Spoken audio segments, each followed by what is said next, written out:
गौरी कवि, क्या तुम शादी करने वाली हो? कालू कौवा मुझे कल बता रहा था कि मैं और गौरी कवि हम दोनों शादी कर रहे हैं, लेकिन तुम्हारे घर वाले तो नहीं मान रहे। क्या करूं रानू चिड़िया, अब उनको किसी तरह मनाना तो पड़ेगा। बहुत कोशिश कर रही हूँ मैं। अरे हाँ, याद आया, मैं तो अब चलती हूँ घर। आज कालू कौवे ने हमारे घर आना था, फिर मिलेंगे। चलो ठीक है, जैसी तुम्हारी मर्जी। रानू चिड़िया, बहुत देर हो गई है, हमें भी अब घर चलना चाहिए। तुमने घर वालों से बात की है मेरे बारे में? कालू कौवे, मैंने बात तो की थी, लेकिन घर वाले मानते ही नहीं। अब तुम खुद ही उनसे बात करो। तुम बात करके देखो, शायद तुम्हारी बात उन्हें समझ आ जाए। जाहिर है, अब जब तक मेरे घर वाले नहीं मानेंगे, मैं तुमसे शादी तो नहीं कर सकती ना। अच्छा चलो ठीक है, तुम परेशान ना हो, मैं खुद ही तुम। अपनी बेटी को समझाओ, जिस लड़के से शादी करना चाहती है वो बिल्कुल निकम्मा और नखट्टू है। मैं चाहता हूँ मेरी बेटी की शादी बहुत अच्छी सी जगह पर हो।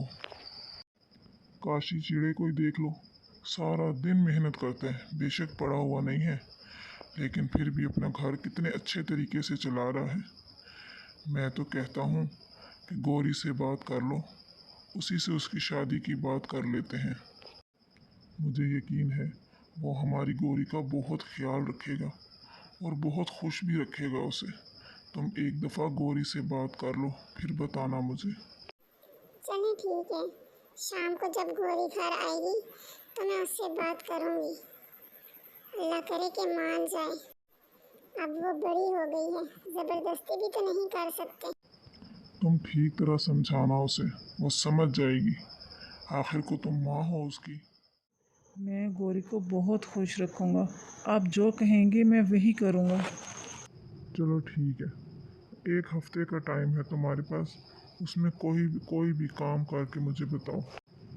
अगर मुझे लगा कि तुम ठीक से काम करोगे और मेरी बेटी को खुश रखोगे तो मैं ज़रूर गौरी की शादी तुमसे कर दूँगा। मैंने तो मेरी बात मान ली है, अब गौरी की शादी की तैयारी शुरू करो।